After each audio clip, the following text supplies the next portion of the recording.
retrouve ce soir pour un nouvel À tout cœur, afin de donner la parole à une association que vous connaissez forcément, le Cœur des mamans. Alors, pour en parler ce soir, je reçois Sandra, la responsable de l'association à Ranana, et Edwige, une des responsables de Jérusalem et trésorière de l'association. Bonsoir Edwige, bonsoir Sandra. Bonsoir. Alors, je suis ravie de vous recevoir. D'abord parce que c'est impossible de faire une émission sur les associations en Israël sans parler du Cœur des mamans. C'est une association incontournable. Et puis parce qu'on se connaît depuis longtemps.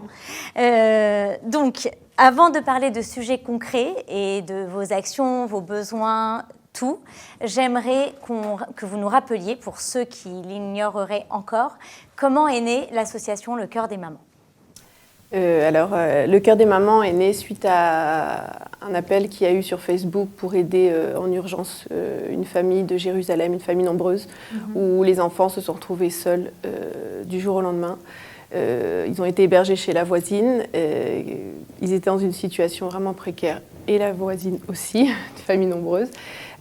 Donc suite à cet appel, toute la communauté francophone en Israël, vraiment dans tout le pays, a répondu présent. Et en 24 heures, tout le monde a voulu donner, apporter, acheter des choses. Et voilà, il a fallu vite s'organiser. Donc il a fallu trouver des bénévoles qui récoltent tout ça. On s'est rendu compte en une semaine, on avait récolté énormément de choses. Et donc on pouvait aider beaucoup plus de familles. Et voilà, donc suite à ça, on a compris, on s'est dit, faut qu'on fasse quelque chose de tout ça, faut qu'on s'organise, il y a beaucoup de gens qui ont besoin, mais cette communauté, la communauté francophone était tellement sensible à aider son prochain et à donner, qu'on s'est dit que voilà, il fallait qu'on se lance dans l'aventure, on s'est organisé et c'était parti. On est là. Alors aujourd'hui, l'association, elle existe depuis presque 10 ans maintenant. Est-ce que l'aide que vous continuez à apporter aujourd'hui aux familles, c'est celle du début? Est-ce que ça a beaucoup changé? Aujourd'hui, c'est quoi l'aide que le Cœur des mamans fournit aux familles dont elle s'occupe? Alors oui, le Cœur des mamans a beaucoup évolué dans sa réflexion, dans le nombre de familles qu'on a aidées. Ça veut dire que si on pense à la première famille qu'on a aidée, aujourd'hui, on peut dire qu'on a multiplié le nombre de familles par 250, voire 300 tous les mois. Donc oui, on a été obligé de s'adapter, on a été obligé de bien réfléchir le projet. On a une équipe, notre équipe de bénévoles, de mamans bénévoles est tout le temps en train d'essayer de faire en sorte que l'aide soit la plus réelle possible, la plus concrète possible. Alors par exemple, l'aide qu'on donne depuis le début et qui n'a pas changé, sauf dans les sommes, on a été malheureusement obligé d'augmenter face à l'augmentation du coût de la vie par rapport aux familles, ce sont des cartes alimentaires prépayées. C'est-à-dire qu'au début, on s'est organisé pour récolter du riz, du beurre, de l'huile, plein d'aliments comme ça. Et puis après, on s'est aperçu que finalement, c'était un peu paternaliste de décider que la famille allait recevoir du riz alors qu'elle préfère des pâtes. Donc, on est rapidement passé à l'achat de cartes alimentaires prépayées. Par contre, ce qu'on a continué à donner à part, ce sont des couches et du lait infantilisé, puisqu'on s'est rendu compte que malheureusement, beaucoup de familles faisaient des économies là-dessus, parce que le lait infantile, le lait maternel en Israël est quand même assez coûteux, et qu'on s'est aperçu qu'il y avait des mamans qui malheureusement étaient obligées de le diluer, problème de malnutrition chez les enfants, problème d'hygiène aussi par rapport aux couches, donc c'est quelque chose, donc voilà, donc au fur et à mesure, on a adapté nos aides face à ce que les mamans bénévoles pouvaient nous dire. Et on réfléchissait ensemble. Donc aujourd'hui, l'aide qu'on donne tous les mois, et encore plus au moment des fêtes de Tishré et de Pessar, c'est des cartes alimentaires prépayées, du lait, des couches. Et ensuite, on a des actions tout au long de l'année selon les besoins, des actions ponctuelles selon les besoins, selon les donateurs aussi qui arrivent qu'on trouve pour nous soutenir. Achat de radiateurs, de couvertures, de manteaux pour les enfants, cadeau de Hanouka évidemment. C'est notre grande action annuelle, et Corona, pas Corona, et on a décidé de la continuer parce que c'est important aussi que les enfants récupèrent pas des jouets de deuxième main, mais voilà. Et quelquefois, on fait aussi les opérations rentrée scolaire, encore une fois. Aller à l'école avec un sac en plastique, c'est jamais très agréable, et c'est pas ce qui donne le plus envie d'étudier aux enfants. Donc du matériel, des cahiers comme il faut pour leur donner une chance d'étudier comme les autres enfants et d'avoir du matériel comme les autres enfants. Et puis ensuite, on a nos aides ponctuelles. Alors je vais laisser Sandra en parler. Alors les aides ponctuelles, c'est des aides d'urgence. C'est-à-dire règlement de facture, règlement de loyer, mais tout ça est fait vraiment dans l'urgence. Règlement de loyer au moment où la famille est sur le point de se faire expulser, règlement de facture d'eau ou d'électricité vraiment au moment de la coupure. Voilà, il y a aussi des aides dans l'urgence, des aides de psychologues, parfois devant des situations assez graves avec les enfants. Ça peut être toutes sortes d'aides, ça peut être des aides juridiques, des aides de gestion de budget. Enfin bon, voilà, tout ça c'est les aides ponctuelles qu'on... En plus donc des aides régulières qui reviennent. Oui, et puis souvent nos familles nous interpellent aussi. Les familles qu'on soutient nous interpellent autour des smachot, des joies dans les familles, une naissance, une bar mitzvah, un mariage. Et là aussi, on essaye d'intervenir et de les aider à faire que l'enfant qui va se marier ou qui va faire sa bar mitzvah reçoive aussi ait droit, comme tout enfant, à sa fête. Donc ça va on donne des tefilines, on prépare un buffet, on décore une salle et on fait en sorte, il y a un DJ, on a tout un tas de professionnels qui nous donnent aussi des services gratuits, etc. Et on essaye de faire que même les enfants dont les familles ont quelques difficultés financières soient eux aussi dans la joie et dans les fêtes. Voilà. Alors, qui sont ces familles que vous aidez? C'est plus des Français, puisqu'on a mentionné que c'était beaucoup une aide française. Les donateurs, en tout cas, c'est beaucoup de Français. Les familles qui sont aidées, c'est des Français, c'est des Israéliens. Qui sont ces familles qui sont aidées? Et comment elles sont... Les deux. Mais c'est bien, on est en Israël, donc c'est aussi important de ne pas faire de communautarisme. La première famille, ça a été un gros mot. La première famille, ça a été une famille israélienne de Jérusalem, de génération en génération. Et puis ensuite, une fois qu'on a élargi les services, et c'est vrai que aujourd'hui, on est à 40% de familles israéliennes, 60% de familles francophones. Pourquoi ? Parce que nos bénévoles sont dans les villes et ont la langue et on parlera après en fait de la difficulté un peu pour les francophones de s'adresser aux services sociaux, aux autres associations quand ils n'ont pas la langue. Donc c'est pour ça aussi que c'est une population qui compte sur nous parce qu'on est accessible pour eux. Et puis, ça veut dire qu'on essaye d'examiner chaque famille en comité. C'est-à-dire que quand on accepte d'aider une famille, on réfléchit en comité, quelles aides on peut donner, de quoi ils ont besoin. Et puis surtout, on essaye de les mettre en contact avec d'autres acteurs sociaux de la ville, que ce soit les services sociaux s'ils en ont besoin, que ce soit les écoles, d'essayer un peu d'expliquer aux écoles aussi quelles sont les difficultés, que ce soit d'autres associations, parce que quelquefois, selon l'ampleur des problèmes, on ne peut pas prendre sur nous le cas d'une famille. On fait vraiment le maximum de collaboration avec d'autres acteurs francophones et israéliens. Et donc, on essaye vraiment de tout faire pour que la famille sorte de sa difficulté, relève la tête et puisse aller de l'avant.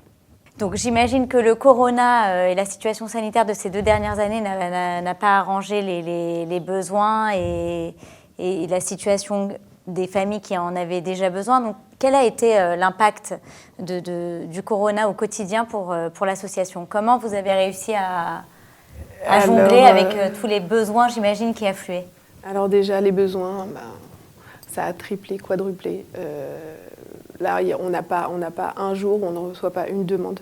Les demandes, c'est du non-stop, malheureusement. Les gens, évidemment, ont perdu leur travail, ont plein de choses. Et puis, voilà. Et puis, l'aide de l'État sur du long terme, c'est pas ça. Donc voilà. Donc, ensuite, les gens se tournent vers les associations. Ce qui a changé aussi, c'est peut-être la population de personnes qui nous demandent. Parce que aujourd'hui, c'est des gens qui étaient stables. C'est des gens comme vous, comme moi, des gens qui arrivaient à remplir le frigo, qui arrivaient à payer un roug à leur enfant. Et ben, ces gens-là, du jour au lendemain, ils se sont retrouvés à devoir demander de l'aide. Et ce qui n'est pas facile, surtout dans la communauté francophone. Quand on est quelqu'un qui arrive à s'en sortir en arrivant en Israël, qui à cause du corona est dans une situation difficile, on demande de l'aide ? Justement. Comment ça se passe pour aider ces gens-là qui ne demandent pas ? Alors justement, parfois, déjà c'est ce que je disais, c'est dans la culture française, c'est très difficile de demander de l'aide. Donc pour que les gens viennent demander de l'aide, ça veut dire que déjà, ils sont descendus bien bas. Mais il y a un moment, quand il n'y a plus à manger à la maison, ils n'ont pas le choix, donc ils demandent. Et voilà, parfois ça se fait aussi par l'intermédiaire de quelqu'un, parce que c'est tellement difficile que c'est la voisine, que c'est une amie, etc., qui nous contacte. Donc déjà là-dessus, ça a beaucoup changé. On a dû revoir aussi tout ce qui était toute l'équipe de psychologues, on va dire, qu'on avait. On a eu beaucoup besoin d'aide sur ce plan-là. Et puis à côté de ça, qu'est-ce qui a changé ? C'est qu'on a récupéré. On récupère un peu moins, les traumotes, enfin les donateurs, soit ils donnent un peu moins parce qu'ils n'ont plus les moyens, soit ils ne donnent plus du tout, parce qu'aussi à cause du corona, et soit ils aident leur famille, leurs proches d'abord. Donc voilà, donc en gros la situation... Les besoins augmentent et les ressources ont diminué. Exactement. Il y a eu que des... Donc, j'imagine qu'il y a eu donc beaucoup de challenges à relever et pourtant on n'a pas cessé d'entendre le Cœur des mamans est intervenu là, le Cœur des mamans est intervenu là. Donc j'imagine que du coup le corona ça n'a pas eu que des conséquences négatives. Comment vous avez réussi à retomber sur vos pattes, j'ai envie de dire ? Parce que j'imagine qu'il y a peu de familles que vous avez laissées sur le bord de la route. Donc comment vous en êtes sortis ? Eh ben, en fait, au moment du premier confinement, donc en février 2020, on a énormément de gens qui ont rejoint nos troupes. C'est-à-dire qu'il y avait pas mal de gens qui ont toujours voulu donner du temps, voulu faire des choses pour les autres. Et je vous rappelle que le premier confinement a créé un réseau de solidarité de manière spontanée. Et étant donné que nous, on était l'adresse de référence de l'association qui est connue dans le monde francophone, etc., donc tous ces gens-là qui tout à coup avaient du temps, une boutique fermée, un guide qui ne travaillait pas, tout plein de gens sont venus rejoindre nos troupes et du coup, comme on était déjà nous en place et déjà on avait des processus de travail, etc., alors on a pu, ça fait rire Sandra, mais on a pu gérer l'offre et la demande. C'est-à-dire qu'on a eu la capacité de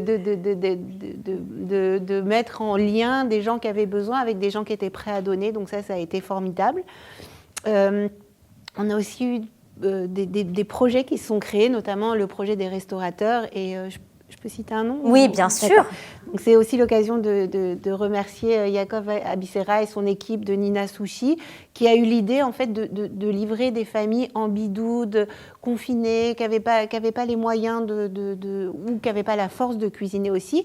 Et avec lui, il a entraîné presque 25 restaurateurs à travers tout le pays.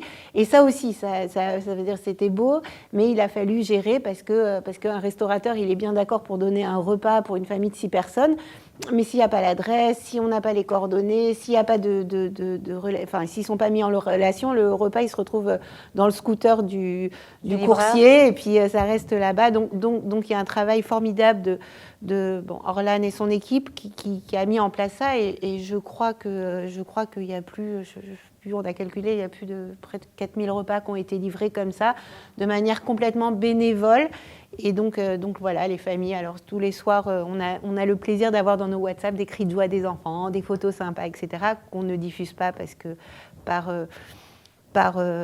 discrétion, pudeur pour la famille. Mais en fait, nous, ça nous fait plaisir. C'est notre petit kiff du soir qu'une famille a reçu un repas, une ou deux ou trois familles, parce que c'est dans plusieurs villes, et qui nous remercient. Donc, c'est chouette. On a aussi récemment remis en place un projet d'aide psychologique et d'aide psychologique de soutien, parce qu'on voit que maintenant, après tous les séguerres et les enfants qui ont cumulé des difficultés scolaires et face aux parents qui peut-être ont moins les moyens, alors il y a plein d'enfants qui ont certaines difficultés, plein d'enfants, plein de mamans, plein de papas, difficultés psychologiques du post-corona. Je ne parle pas du côté médical, mais en tout cas, il y a des gens qui ont besoin de soutien. Et là aussi, on a pareil tout un réseau de professionnels qui nous a rejoints. Et pareil, qu'il faut réguler parce qu'il faut pouvoir orienter les gens vers les bonnes personnes. Et voilà, on a remarqué aussi, et ça c'est peut-être notre défi 2022, certains retraités aussi qui ont des difficultés à finir les fins de mois, à remplir les placards, aujourd'hui à recevoir leurs enfants, baisse de l'euro, augmentation du coût de la vie, et ça c'est une question qui revient régulièrement. On va relever le défi. C'est sûr. Alors, le corona, puisqu'on parlait de ce sujet-là, est presque derrière nous, enfin, j'espère, même si on est encore avec de gros doutes quant à l'avenir de cette maladie. Mais bon, croisons les doigts, soyons positifs.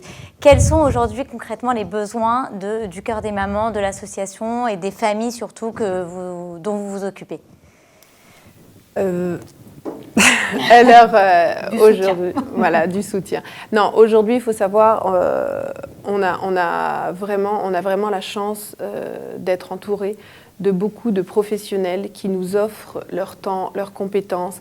Voilà, comme je disais, que ce soit un avocat, que ce soit un médecin, que ce soit un psychologue, tous des thérapeutes, etc. Même des maquilleuses ou des coiffeuses pour les mariés. Vraiment, voilà, les gens, on a la force de cette association, c'est que les gens ont confiance en nous et que on vient nous proposer des services et du bénévolat. Donc là-dessus, vraiment, c'est formidable. Maintenant, tout ça, ça ne paye pas les bons alimentaires. Et voilà, notre gros besoin, c'est un besoin financier pour pouvoir continuer à donner à manger. Alors, concrètement, comment on donne, qui on appelle, où on va, comment ? Alors, tu nous posais la question tout à l'heure de savoir si on s'était organisé avec les années. Effectivement, d'abord, l'association Le Cœur des Mamans, Lev Haimaot Chesed, est une association reconnue d'utilité publique en Israël et en France aussi. Donc les dons sont soutenus par un Seif 46 en Israël et par un Serfa en France. Et ça, c'est important de le dire parce que ça aussi, on a des mamans qui donnent leurs compétences pour se battre et pour que les associations restent légales, agréées, etc., etc. Donc ça, c'est important pour les gens qui veulent nous aider. Bien sûr. Que chaque don est reconnu. On organise, on peut parler de nos galas là, qui Bien vont sûr, arriver. On peut parler de tout ce qui fait que vous allez récolter ce dont vous avez besoin. Alors en fait, comme aucun défi ne nous fait peur, on a organisé Genève il n'y a pas longtemps, fin décembre, entre deux périodes où l'aéroport il fermait, il ouvrait toutes les heures, etc. Il y a une grosse partie de vos donateurs, je crois, qui est à Genève. On a aussi, d'ailleurs on passe un petit coucou à l'équipe de Genève, à Ingrid. On a, une équipe à Genève qui croit en nous, qui aime nos actions, qui aime ce côté où on est 100% bénévole et qui a envie aussi de soutenir Israël et les Israéliens. Donc voilà. Donc Genève, on a réussi à l'organiser. Ne nous demandez pas comment, je crois qu'on a annulé 4 fois les billets d'avion. C'est comme ça, je crois que quand on fait du recette, il y a toujours un petit miracle. Qui sont partis avec des PCR dans tous les sens, etc. Mais on a réussi, on a fait une très très belle soirée et du coup ça nous a donné la pêche pour organiser Paris, donc le jeudi 3 mars. Il reste quelques places, attention, je tiens à préciser qu'aujourd'hui il y a eu une montée spectaculaire des inscriptions, ça y est. Et on a le grand gala annuel de Tel Aviv où on attend près de 700 personnes, peut-être plus, on espère, et qui se remplit très très très vite. Donc on va peut-être mettre les liens dans les commentaires. Oui, tout à fait, ça va s'afficher. Voilà, et donc voilà, toujours des soirées pleines de joie. C'est les retrouvailles après le corona, puisque l'année dernière, il n'y en a pas eu. L'année dernière, il n'y en a pas eu. Les retrouvailles après le corona, des artistes de qualité, de la joie. Et puis le gala, plaisir c'est un d'aider. moment à part. C'est un moment où les bénévoles, les donateurs, tout le monde c'est important aussi, je pense, que les gens on ne se sent pas exclu parce qu'on n'est pas forcément donateur aujourd'hui ou bénévole. N'importe qui peut... D'abord, tout le C'est monde une invitation, peut venir. Voilà, c'est une invitation. Tout le monde peut venir au gala. Je veux dire, on a des dons de toutes les sommes. Ça veut dire, on a des jeunes étudiants qui viennent nous aider. J'ai un khayal une fois qui est venu me donner, qui avait décidé qu'un mois de sa solde, et je peux vous dire que les khayalim, c'est beaucoup. Il est venu me donner en main propre sa solde de khayal et de soldats. Il m'a dit, voilà, j'avais décidé qu'un mois, ce serait pour le cœur des mamans. Donc ça, c'était très émouvant. Après, on a des gens qui aussi font des dons plus conséquents, mais qui le font toujours en toute pudeur et de manière élégante. Et puis, voilà, quoi, le gala, on ne va pas se le cacher. Pour ceux qui sont déjà venus, c'est un grand moment de solidarité, c'est un grand moment où tout le monde se retrouve, c'est un grand moment de joie, c'est un grand moment où les choses, elles sont dites sans tabou. On dit les choses, on exprime aussi nos questions, nos interrogations, nos doutes. On reçoit aussi beaucoup de force, ça veut dire, tu disais tout à l'heure, même les gens qui ne sont pas grands donateurs, d'abord à partir du moment où ils prennent une place, alors c'est une manière de soutenir, et puis surtout de donner la force aux équipes qui croient en ce qu'elles font. Et voilà, quoi, de faire un gala dans une salle pleine, c'est plus facile que de faire un gala dans une salle à moitié pleine. Et on passe une très bonne soirée. Et on passe une Alors, écoutez, je vous souhaite de remplir toutes les places, d'avoir plein de monde et plein de dons surtout, puisque c'est grâce à ça que vous existez et que vous permettez à beaucoup de familles de récupérer un peu de dignité et d'obtenir aussi tout ce qui leur manque. Alors, je vous souhaite Be'atzlacha, comme on dit. Et à très bientôt. Merci beaucoup d'être venue de Jérusalem. Bon, Sandra, pas très loin, puisqu'on a pris la responsable de Ranana. Mais merci beaucoup d'être venue nous parler de cette association merveilleuse et je vous souhaite vraiment beaucoup, beaucoup de réussite. Quant à moi, je vous retrouve très prochainement pour un nouvel épisode d'À tout cœur. À très bientôt et n'oubliez pas de vous connecter sur le site du Cœur des Mamans pour donner, participer et faire partie de cette grande famille que sont les donateurs. À très bientôt sur Tandem TV. Bonsoir.